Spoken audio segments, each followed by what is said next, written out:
Well, hello everyone, and welcome to July 5, 2024.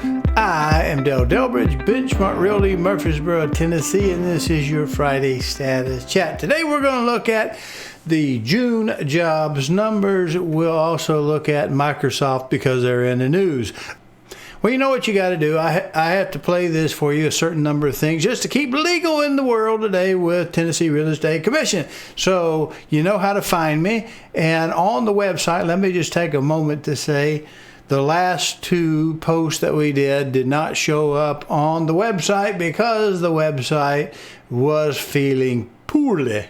And it took us a while to find out why the page disappeared, which was we were having trouble after, well, the update, the reinstallation of all of the monthly news, those little charts, those however many they were, and it taxed the server to the point that they were looking for the bugs to find out why things were disappearing. And I guess they switched some page on that made the other page with the QR codes disappear. So we got that fixed. Anyway, here's that bit I got to run ahead of time to tell you to click like and subscribe.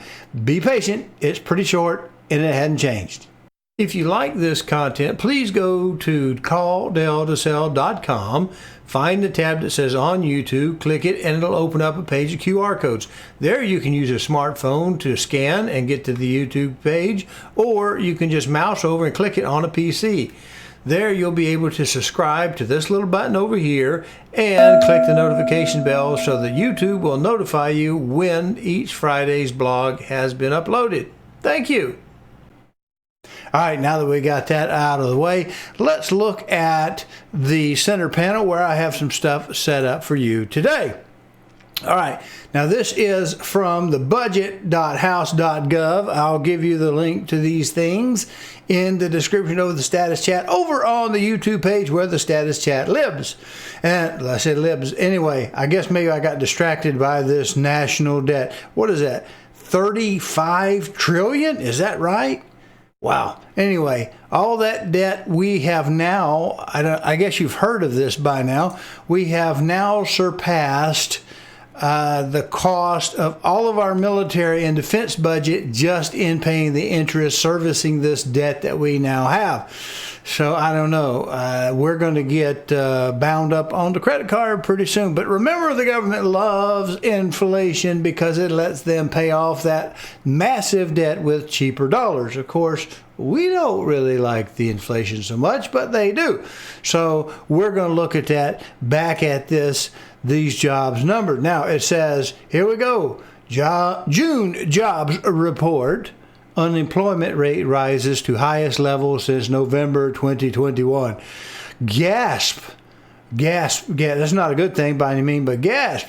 But how much did it rise? Well, there it is, just 0.1%. I think we were at 4% last month, so a tenth of 1% is an increase, but it's not staggering, and it's nowhere near the 5% I would kind of expect for the Fed to kind of panic and want to lower rates. But that's just guess based upon my past experience and may have absolutely nothing to do with what happens in the present nor the future.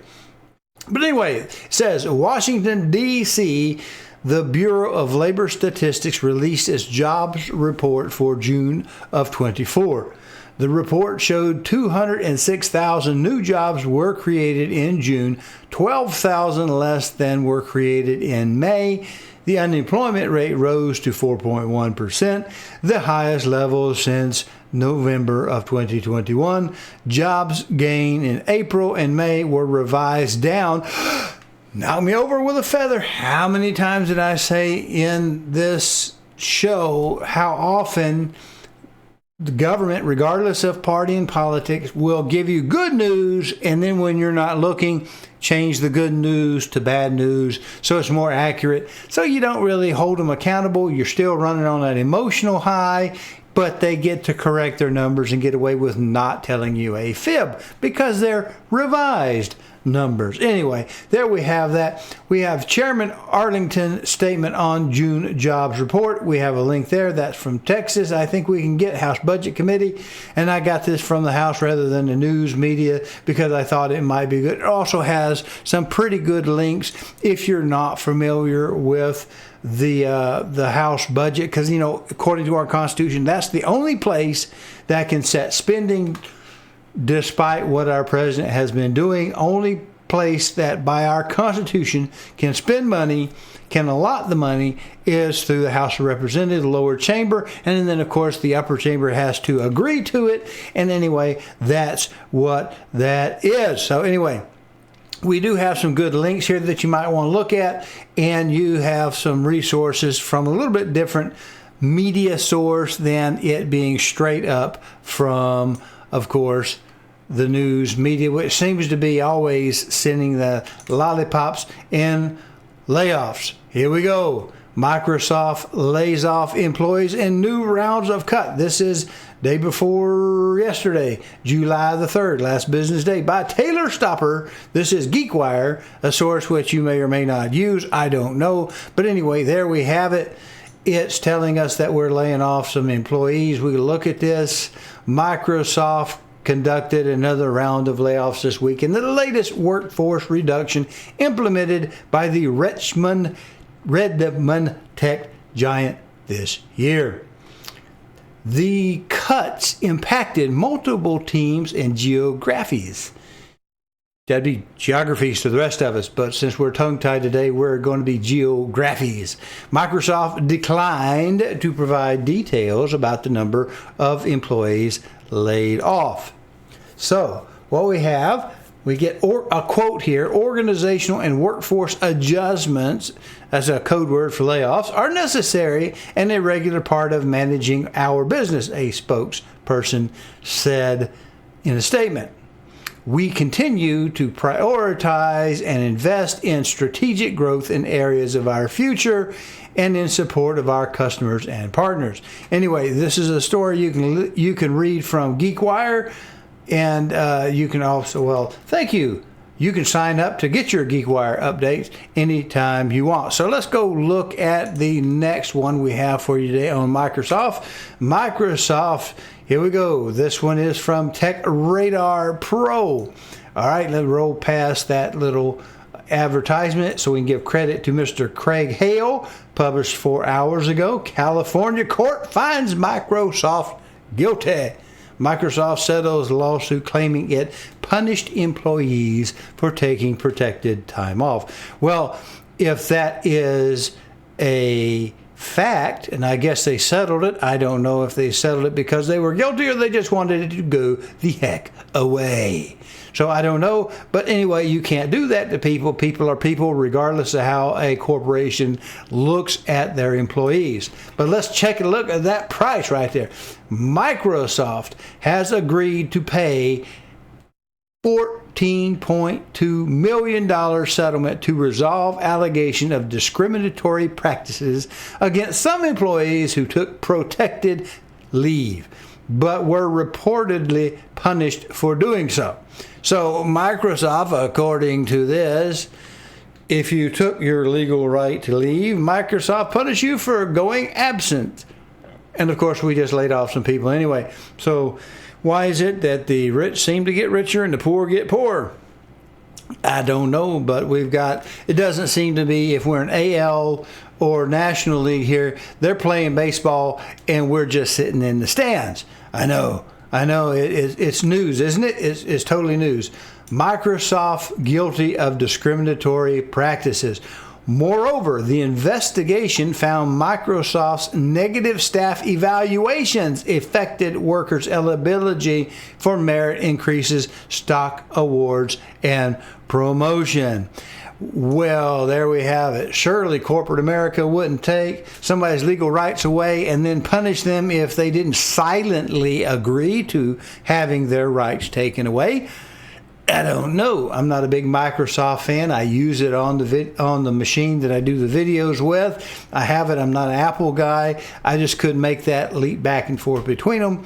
But surely a major corporation would not know that their employees have legal rights, and then kind of, I won't use the word intimidate their employees to not use their right, and then if they use their right, then punish them. I think that would be legally what they call in civil rights law retaliation. I'm not a civil rights attorney, so I don't give advice here, but it is what it is. But anyway, that's what it says. They were found guilty of it. Well, I guess that's what it is.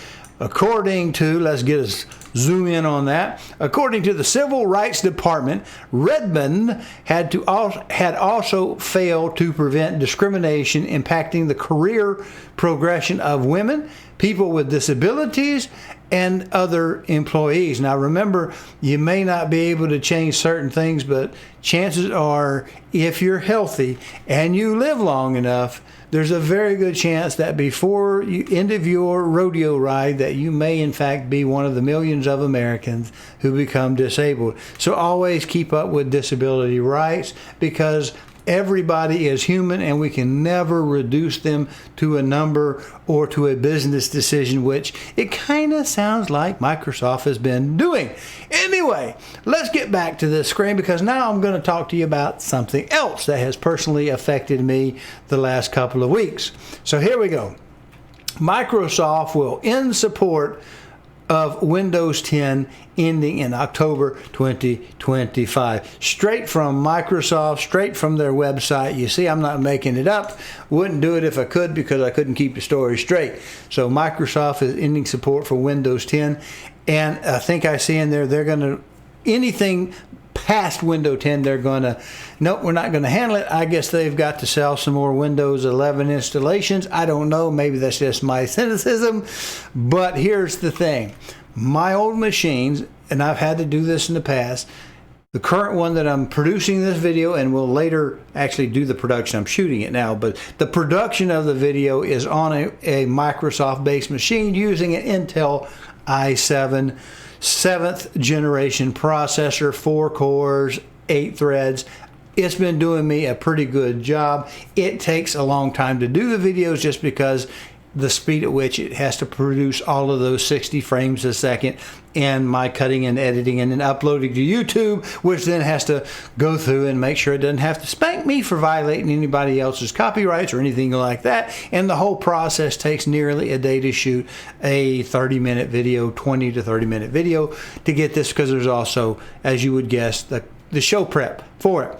So what we have here is Windows being ended, the support for it. It'll still run, but this is what they're doing. They're cutting it off, trying to kind of push you into, as it tells you right here, to get Windows 11. I don't know that I want Windows 11, because what I got works, and you know, it's like kind of like the song, I got what I got. So here we got that. Now there is one thing I want to show you just momentarily, because there's really not necessarily a reason that I and other people, these really smart tech guys, can figure out why they're doing it, because they're going to eliminate a lot of machines in the process. Now, I talked about my i7700 7th generation. Current generation of that processor is 14. That means we've had 7 years in between buying this PC and Microsoft trying to force it to the boneyard by saying it's hard, it has an unsupported processor. It also misses something in there that they want to run some of their features on. I'm not missing their features, but they're going to force it on me. I'm using an old laptop to run the coffee roaster upstairs. It's a little slow, but it does its job. There's no reason to update it. It complains the same thing. It's 2013 circa. This one that we're using is I guess since it'd be 7 years ago, be 2015 ago, about that. They're going to force me out again. The previous desktop that I had was 1st gen or 2nd gen, but they did it about the same time. 7 gens back, they tell me my hardware is junk and I have to buy a new PC. Kind of reminds me a little bit about when Al Gore and the Clean Air Act of 1992 came around, and they said we can't have these R12s and R22 refrigerants because they're bad for the environment, and everything that's down should be up and everything up should be down. And so we have this thing that they're going to force us into buying and spending money by legal regulation. Clean Air Act made a lot of old equipment that, in my mind, we could have repaired or refurbished, recycled. We could have done something to extend that life and to kept stuff out of the garbage dumps and the recycle centers, getting a little bit more use out of it. But the government changed the regulation to force us to upgrade machinery. They're doing it again with refrigerants. If you didn't know that, they're working on that again. I don't know where there is in the process, but they're working on it. So it's an old game in government. If you need to boost your economy, you pass regulations that force people to buy stuff that they wouldn't normally buy if it weren't for you changing the law. Well, in this case, we have Microsoft, and they're not government, but they're going to force us into buying new equipment. But here's the deal. A lot of this, because they've been sued before for rigging the game, I think it was. That's my term, not anybody else's. Don't come at me. Don't at me, Microsoft. I can't afford the defense. But what you can go to YouTube and I guess Rumble and other places and find out that it's a system checker that comes out and tells you, it goes out and looks at your machine and says, okay, you don't have this thing, or you don't have the processor we're not going to support. But because of past problems when they've obsoleted other operating systems, apparently they're still going to let you do it, although it won't be recommended, and you can still bypass that with certain hacks if Microsoft hasn't turned them off. So I don't recommend you doing any of this stuff. I recommend you go out and buy a new machine that has the latest operating system that you will love and makes you happy and that you can afford to get everything through. But here it is, Windows 11 new CPU requirements, why you shouldn't. I bet they're telling you why you shouldn't care. Right there it is, because you can get around it. And so if you can upgrade your machine, you might want to try upgrading before a complete reinstall. And there's some pretty good information to have. If you, maybe it wasn't in your plan to buy a new machine, but if you do want to buy a new machine, you've got about a year to save the machine money, depending on what grade of hardware you want to do your job. But there it is. Microsoft is dumping Windows 10 support. I finally got all the bugs out of my Windows 10 and got it stripped down, unbloated, where it runs without giving me a lot of trouble. So anyway, that's our show for today. I'm sorry that not every week we come in here and blather on about real estate and what's going on in the markets, because, you know, I'm a people too. You're a people. We kind of got to watch out for one another and keep ourselves informed and not be all that unhappy about things. We just need to be used to the fact that every magnet's got a north and a south pole, that you can't have hot without having cold, you can't have positive without having negative. Batteries won't work if you don't have a positive and a negative. You just don't want to get stuck dwelling on one end of that or the other. So let's get to our numbers and wrap the show up in its entirety. Hello, I'm Delbridge of Benchmark Realty, Murfreesboro, Tennessee. If you are currently unrepresented and would like to know how to compare up to 3 properties side by side and room by room, then go over to my new YouTube channel, CallDelToSell. That's 1 L and Del, no spaces. Watch the demo on Real Scout and then call me and we'll set up your exclusive ad-free account today. Well, here we have our numbers where we compare last week to this week, and you know, most of the time nothing exciting really happens. It's just a little bit of trending up, trending down. It's kind of like our numbers that we get when we look at how the other systems work out there in our financial system. They float up, they float down. You don't really get too excited by it week to week to week. You just need to kind of keep up with it, just so you have a feeling at any given moment in case you miss a show, which we know that you don't want to do, because Give me a second. I'll think of a legitimate reason why you don't want to miss the show. No, anyway, we try to at least be entertaining. If you can't laugh with me, laugh at me, either which way, as long as you watch the show. So, last week would be 6/28 of 24. Last Friday in June, we had 21,993 in the opportunities. That went up over the previous period.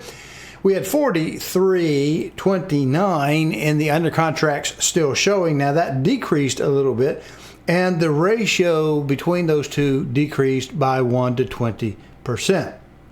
Now this week, 7/5 of 24, we had 21,717 in the opportunities.